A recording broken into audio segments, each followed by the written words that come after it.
probably going to take a crisis, unfortunately, before we deal with entitlement spending, just the out of control debt. We're paying more in interest now than we are in defense. That's crazy.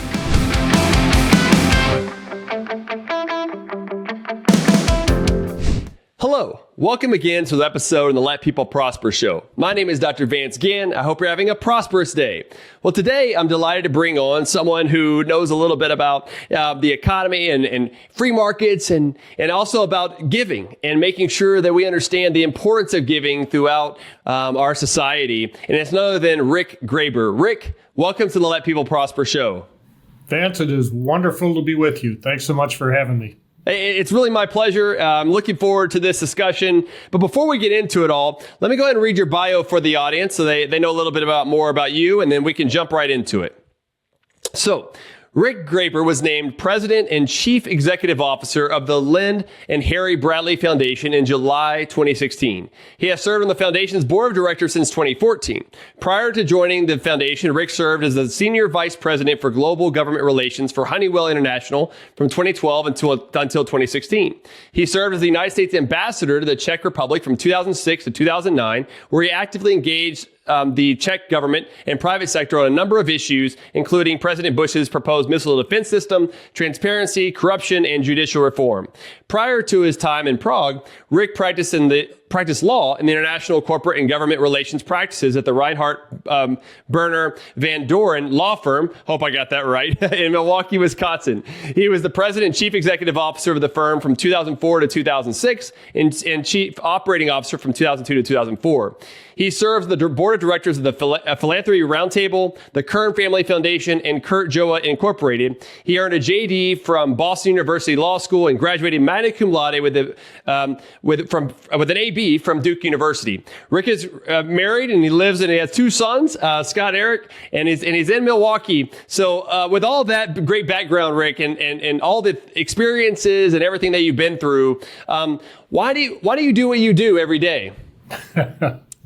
Well, thanks again, Vance. Vance, I have one of the best jobs on earth. I mean, we are stewards here at the Bradley Foundation of an incredible gift given to this city and given to this country by two brothers, Lynn and Harry Bradley, who grew up in Milwaukee. And while there's a lot we wish we knew more about, they worked really hard and went through lots of struggles and ups and downs and stops and starts and built an amazing business called the Allen Bradley Company, which ultimately got sold in the mid-1980s, but it created what is today the Bradley Foundation. And, I think in any career you want to make a difference, and I've had a wonderful and interesting career. Practicing law for many years, working for the government, working for George W. Bush for a few years, working for an amazing company in Honeywell. But I got to say, this one's different. This is unique. And again, I think anyone wants to make a difference. Serving as ambassador, I felt like I was helping the country every single day and promoting America in Prague and in the Czech Republic. In this job, we get to promote through the organizations we fund, free markets. We get to support organizations that believe in our constitutional order, our federalism, our individual liberties. We get to support organizations that promote our civil society, which is a key to American exceptionalism, and we can talk more about that. Yeah. And we get to support informed citizenry, and we do that through our funding of K through 12 education, with a special focus on parental school choice, and also funding some great centers, some great work that's being done around the country in higher education, although that's a challenge. Yeah. And we could talk about that too if you wish. So you come to work every day, and through our grantees, we think we're making a difference. We think we're making our country stronger, and there's a lot of job satisfaction in that. It's fun. Yeah. That's fantastic. And you are doing a lot of great work, Rick. And so I'm really appreciative of the things that Bradley Foundation has done for so many years across the country. And many people probably don't see a lot of the accolades that go out there, but there's a lot of great work that's being done behind the scenes and of course, across the country to expand free markets and allow for more individual liberty and prosperity, which kind of goes into this show, the Let People Prosper show, which I'm all about those things. That's really what I'm trying to do a lot more and get those ideas out there, which is one reason why I wanted to have you on the show, of course. What were some of your kind of challenges, if you will, with all these different things, and you're working in the working with the executive branch in the George W. Bush administration as ambassador and other leadership positions that you've been in. I'm sure you weren't always in leadership positions, though. What were some of the challenges and obstacles maybe that you faced that really set you forward in your career? I think a career is a building process, and you learn from what you did last. Practicing law, when you come out of law school, you really don't know how to practice law. You learn from doing. I had some wonderful mentors at our firm here in Milwaukee, which is about a 200 lawyer firm, which is a big firm for the city of Milwaukee. Did a lot of work in Wisconsin and throughout the country.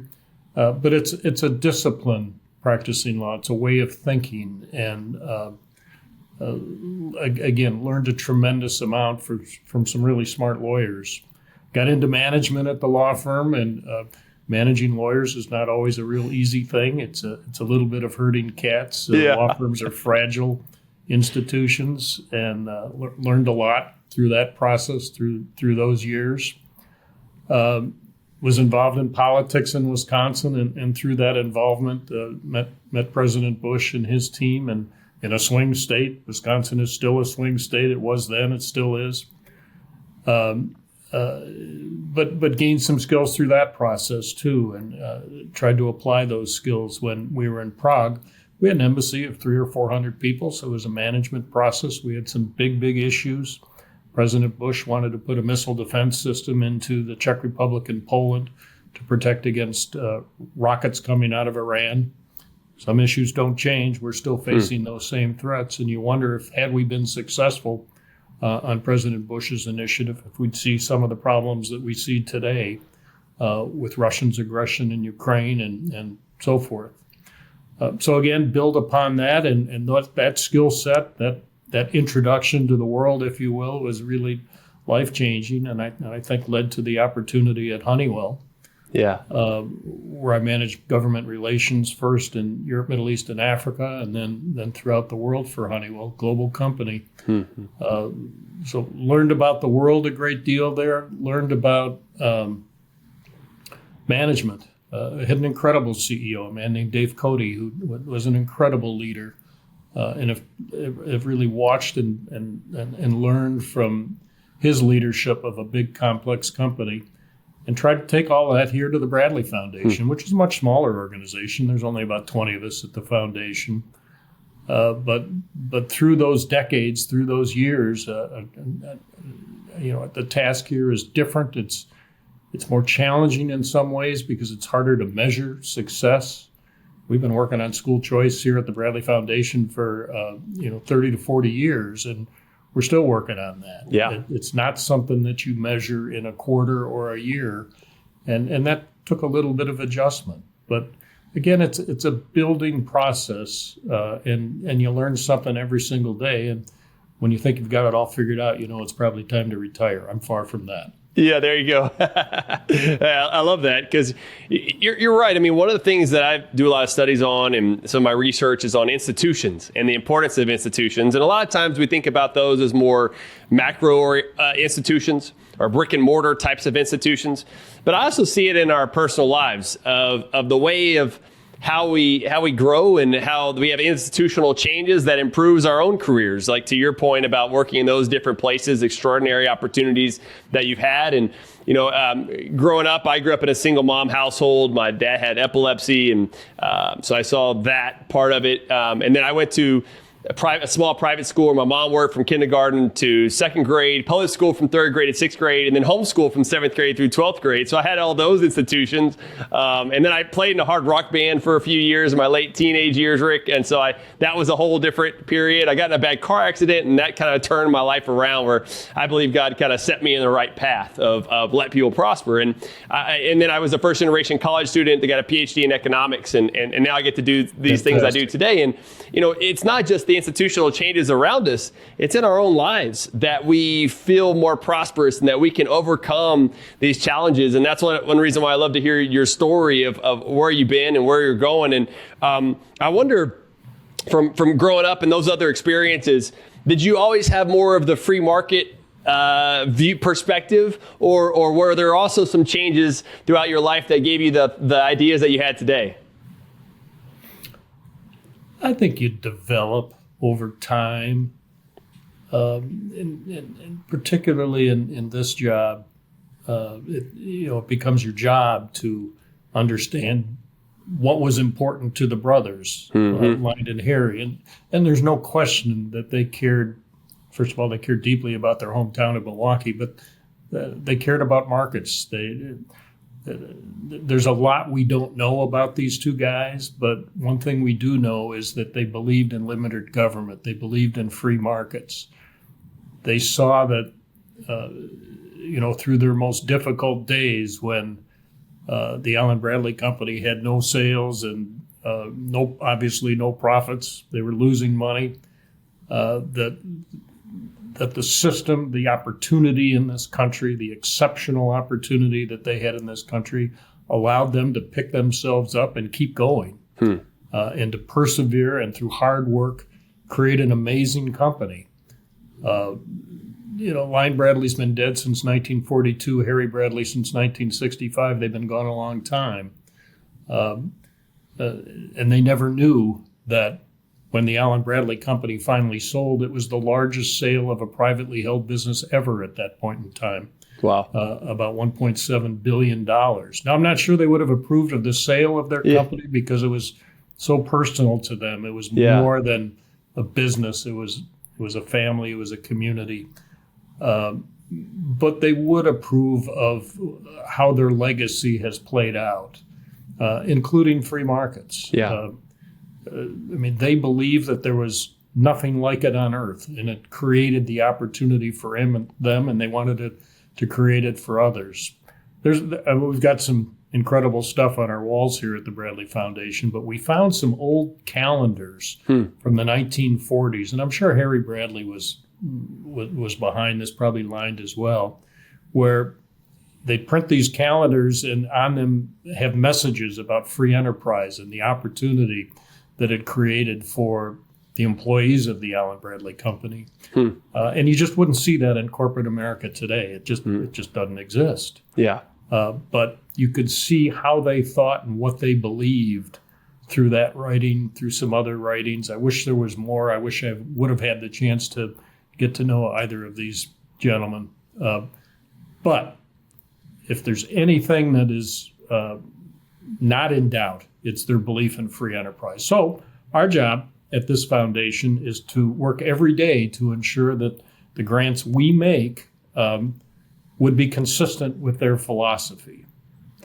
Now, not every foundation in this country follows that, in my mind, fiduciary duty, but we do at the Bradley Foundation, and we will continue to do so. Yeah, it's fantastic. And I wonder, going along with that point, being right of center, if you will, and having this free enterprise bent to the perspectives and what the outcomes are you're trying to get. And as you noted earlier, school choice takes a long time. Fortunately, we're seeing kind of a school choice revolution, over the last few years. Yes, we are. And so that's been fantastic. I wonder if you have thoughts about why maybe some foundations have tended to stray. I mean, we've seen this not only within the nonprofit world, but also in some of the the politics, if you will, of conservatives. There's different types of conservatives now, national conservatives, freedom conservatives, and different ones. But I wonder, maybe within your world of the nonprofit foundational world, have you also seen some of them may have strayed in how the Bradley Foundation has, stayed more along the lines of going back to the core principles of free enterprise?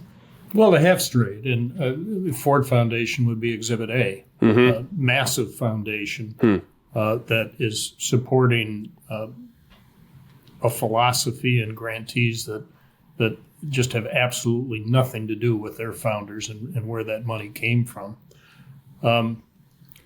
We've stayed true because our board of directors has stayed true. We'll be 40 years old next year, so pretty long time. Most of the time I was not involved, but a foundation's board of directors and the alignment of that board of directors with the donor intent is absolutely critical. We don't have a lot of turnover on our board. We have an incredible board.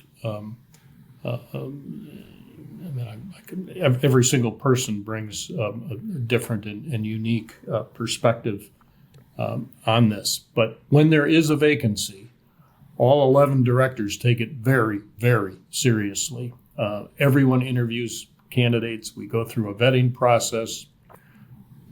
Gene Scalia, a newer member on our board, obviously was Secretary of Labor under President Trump. So it was harder to become and more time consuming to become a member of the Bradley Board of Directors than it was Secretary of Labor. Nice. I took that as a compliment. Yeah. Because it does take time, but that's it. And then the CEOs, I've had 2 predecessors only over those 40 years. The staff too has to be aligned. So it's not complicated. It's people. And small organization like this, 20 people, all 20, whatever their role is, have to be aligned, have to believe in what we're doing.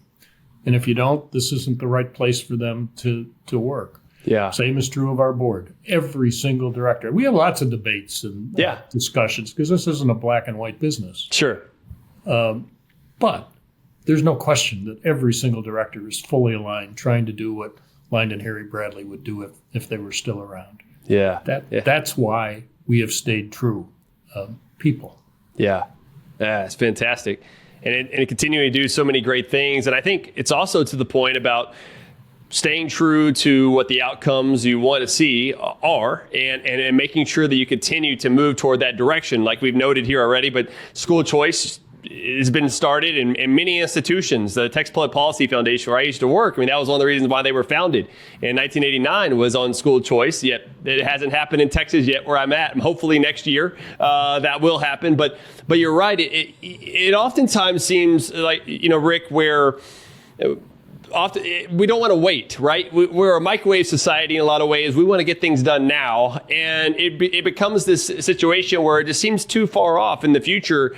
And so maybe some foundations and different groups will try to take the faster, quote unquote, the faster road to get to their outcomes. And then they'll lose some of the principles, right? Maybe some of that might be going on. Well, I think that's absolutely right. Yeah. You talk about school choice. It's a great example. This is a long, long play. And politicians come and go, and elections come and go. And, sometimes you feel like you're knocking your head against the wall and not making any progress. But as you pointed out, we have had one of those moments in the last couple of years where, for a variety of reasons, including the pandemic, people became aware. People became disgusted with what was going on in their local public school. Yeah. They thought they should have a choice. They should have a say in all this. And of course, that's right. In the city of Milwaukee, 35 years later, about 50% of the kids here do not go to a traditional public school.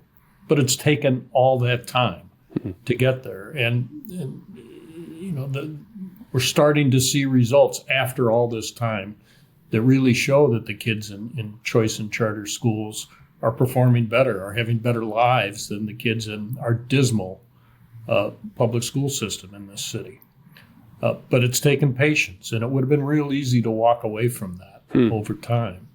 We fund a lot of work in tax reform, National Taxpayers Union and others.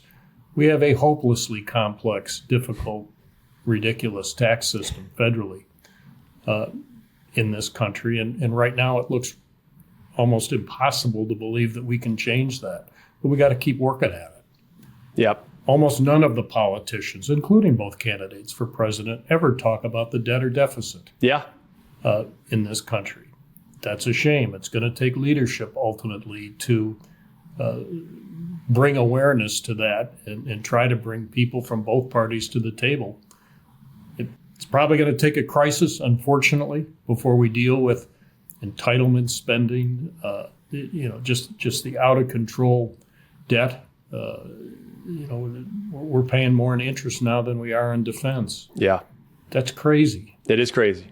Right now, doesn't look promising for anyone to care about this until we have a crisis. But we got to keep working on it. Yeah. So that's what we're in the business of, trying to change the world, even at times where it just seems hopeless and impossible. It's not. Yeah. Got to stick at it. Yeah. Yeah. Amen. Amen. We have to keep pressing forward. It's tough for me too. As an economist, we're usually more pessimistic, but I consider myself an optimistic economist. Those things usually don't go together. Be optimistic. But you have to be.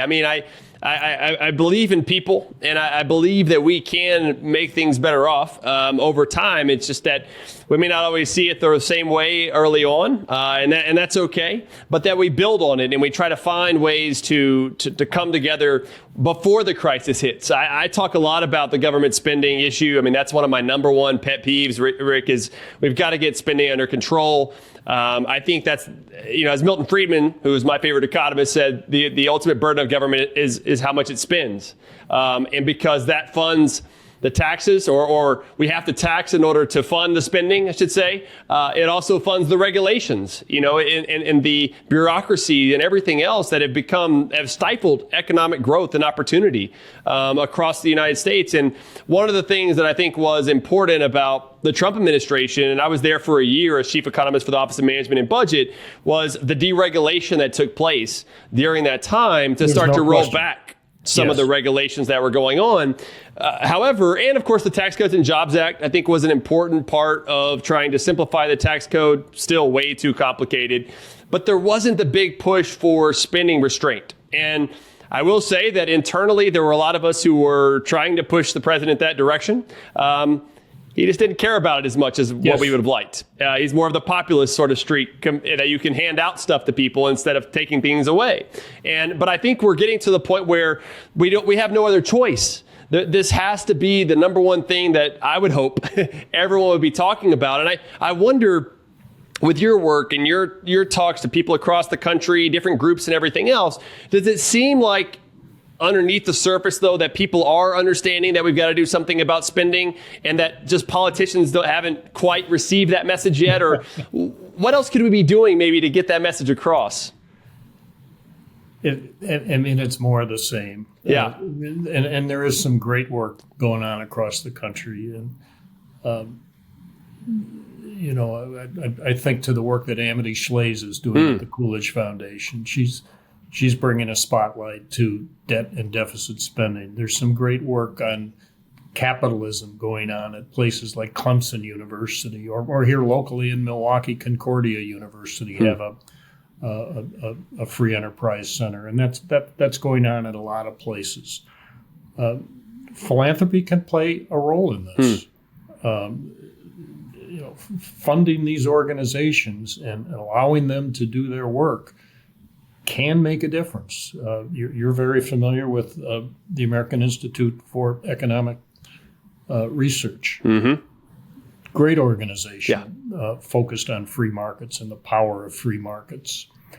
There's a real debate going on in the center right now. There's a populist movement, an American industrial policy argument that government can solve some of these problems, and the counter to that is the work at AIER and the other organizations, including the organizations that I just mentioned, making the case that free markets ultimately is the best answer, that government can't solve these problems. And this notion that somehow people on the center right will be smarter about the use of government just is not borne out in fact. But we've got to make that case. Yeah. And this debate will continue to play out certainly over the next 4 years, and as we think about our politics and the direction that center-right politicians take going forward. There are people I disagree with in my own party right now, who have taken this very populist bent, including some very prominent U.S. senators and to some extent the candidate for vice president. Yeah. While there are many things we agree on, that this is not one of them. And this is a debate. Yep. I think organizations like the Bradley Foundation, who don't do the work themselves, but have resources to help fund, can play a role in targeting resources towards those groups that A, are operating in a way that's consistent with the Bradley brothers, but B, frankly, personally, I think have the better answer. Yeah. We'll see how this plays out. Yeah. It's not the first time we've had a debate on the right about policies and perspectives and a way forward. Yeah, that's true. And for the audience, we're recording this before the elections and everything, so we don't know the outcomes yet. We're recording October 21st.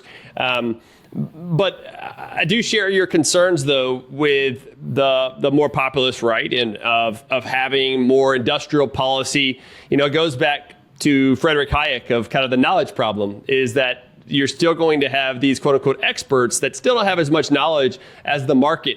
And so I'd rather let market forces work out there. And Sam Gregg, as we mentioned earlier, who's at AIER, and he does some great work, and he has a great book. He was a previous guest on the show, on the Let People Prosper show, on the new economy. And I think there's a lot of discussion that needs to be had about what is the proper role for government. I think too often government has almost, I don't like to say this lightly, but has become the god to many people. Where they're losing their faith of virtue, of maybe religion or something else, and that has become too many people's religion. And the more that you look at something like a god, a lowercase god, the more that you become dependent on them. And I've seen this too much, across the country. And some of my work is on poverty relief initiatives of trying to reduce that dependency. But there's such a large group of folks who are tied to the programs that we have today, which makes it very difficult to do something about Social Security or Medicare, because those mandatory programs, I don't like to call them entitlements because we're not entitled to anything, but I know that's normal parlance of what a lot of people like to use. But I think that to some extent, it's up to us and the groups like the Bradley Foundation and others to really not only talk about the benefits of free markets from an economic side, but just having more individual liberty allows us to live how we want to live and believe in what we want to believe and everything else. And the more the government gets in control, we're not able to do that. And I wonder if it's difficult to get from point A to point B. And with this election that we've seen right now between Kamala Harris and Donald Trump, there's not a lot of talk about spending restraint or reform of entitlements. There's really no talk about that. It's more about who can we carve out of the tax code and narrow the tax base, which I think is a poor tax policy to begin with. Agreed. But maybe we can start to overcome some of these obstacles here soon. But where can we find some optimism, Rick? Where can we find some optimism? And one thing that I would suggest is it's at the state level. The states have really been able to propel things forward, whether it's the school choice revolution, the flat tax revolution, or what I hope to be the state budget, the sustainable state budget revolution, reining in spending. Maybe that could be the path. What do you think? Well, I think that's right. And we provide support to many state-based groups that are doing some work, people that are part of the state policy network and beyond. There really is some great work there. I think another, and I am optimistic. This is still the greatest country on earth. There is still more opportunity here. People are coming to this country for freedom, for opportunity, and the innovation, the opportunity is just no one can touch it. And I've lived and I've worked all over the world, and you see it. Part of it's our civil society. People who work in these organizations, and I'm sure you have them in your community, we have them in this community. The day-to-day are going to people where they are and solving tough problems of addiction, problems of getting and staying in a job. There's some amazing work going on, and it's because of families, it's because of neighborhoods, it's because of churches, it's because of voluntary organizations. That's where you can solve the problem. That these are the little platoons of civil society talked about long ago that are unique to America, and that still exists. Yeah, it exists everywhere. And these people, you don't hear about them ever. They're not in the headlines. They're not on TV. They just go to work every day, working on difficult problems and recommitting to that, to a strong civil society. Recommitting to being a citizen of the United States and not a member of a tribe. This diversity, equity, inclusion, ESG movement is very dangerous, very bad, because it separates us.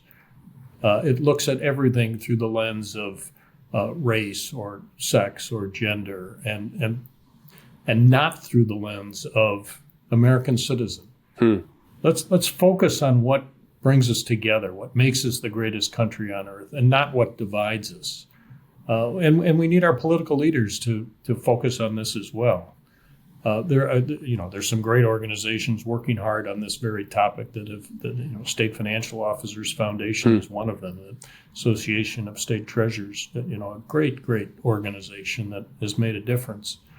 But that's what we got to focus on. We got to remember and celebrate the incredible opportunity that we all have, and that is being an American citizen. It's amazing. Yeah. We're very lucky to be part of this country. That's right. And as we're celebrating, it's not part of the DNA in other places. Yeah. I lived and worked in Prague, which forever was part of that Soviet bloc. And I remember trying to organize volunteer activities at the embassy among the Czech employees, and it was very hard. It just is not part of the DNA of other countries around the world the way it is here. And we take that for granted. Yeah. We take it for granted. And then you go to, other places in the world like China or Russia or, name your country, and it's not there at all. We can't lose that in this country because it's part of that glue. It's part of that DNA that we have that makes us special and unique and different. Yeah, well put. I agree with you. I think that point about civil society is just so important. Too often I wonder if a lot of the growth of government has crowded out the civil society in a lot of ways. There's Bowling Alone and Robert Putnam, and they talk about these things over time, but they oftentimes forget that big piece of government crowding out what's going on in the productive private sector, including our own lives and families, and the marriage penalty, for example, or poverty and the benefits cliffs, where if you get married, you lose all these benefits now. I mean, these are direct incentives to break down of the family, don't you think? I think that's absolutely right. Yeah. And again, elections matter. Government matters. We can look back with the benefit of hindsight now. Lyndon Johnson's Great Society was a massive failure because it introduced more government, and it has proven not to have worked. Jason Riley's done some great writing on this. Amity Shlaes has done some great work on this. It hasn't worked. Yeah. So this isn't easy. Yeah, no. this is going to take time. That's right. We're not going to fix this this week or this election cycle. But I think philanthropy can play a role. Yeah. With if Bradley can continue to fund organizations that are making a difference in this area, if other people out there, I mean, there's a tremendous amount of wealth because we're Americans out there.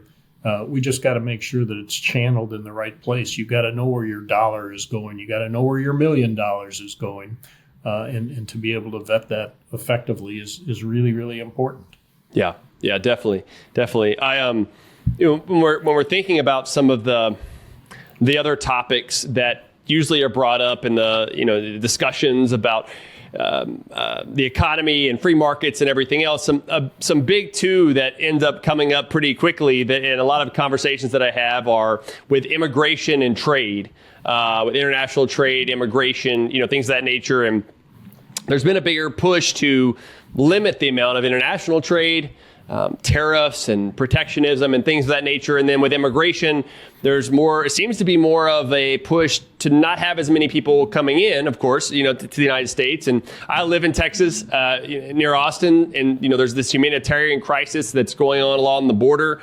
And, I wonder though, Rick, I'd love to get your thoughts on this too, but, what I would like to see is more market forces, not only for international trade, which I happen to believe that we need more free trade. I think free trade is very beneficial and it's shown throughout time. The times where we've had the lack of and more protectionism is when we've had less economic progress here in America, but also across the globe, meaning people. I like to talk about how we need to think about people being people and not as numbers, or not as foreigners. Like, I'm for everyone prospering. Yes, I live in America. Yes, I want Americans to be prosperous, but I would love to see everyone prosper at some point. And trade is a way that you can do that. And the same thing goes with immigration, is that I also think that people want to move here because they still believe that America is the place where things are happening and where they can get ahead in life. And so when we have so many people that are moving here from Central America, many people from Venezuela, a lot of them are fleeing these socialist dictatorships and are trying to find their way for more prosperity and liberty in America. And it upsets me some, Rick, about the politics, the media sometimes, and what we hear about going on of treating people like numbers and everything, and not about the people. And I get that we need to have a legal immigration system, but why not come up with something that's much better than what we have today, and not also just have protectionism and no international trade? And why not have more free trade agreements with more of our allies or something along those lines? But I'd love to get your thoughts on some of those issues, as these have been some major topics of debate. Well, I totally agree with where you're coming from. Immigration, I'm very much in favor. This is a nation of immigrants. I'm in favor of immigrants. I think the Bradley brothers would be in favor of immigration, absolutely. But we've got a system that's run amok right now, and it's just gotten demonstrably worse during the last 4 years. You simply cannot have a system where people break the law and flee into this country and who knows where they go. I mean, that is just simply unworkable. There's got to be some assimilation process where when people come into this country, they become Americans and believe in this system. That's not going on right now. So there's tremendous amount of work and tremendous reason for concern right now. The rule of law is one of the things that defines this country, and right now the rule of law is being ignored, and somehow that's okay.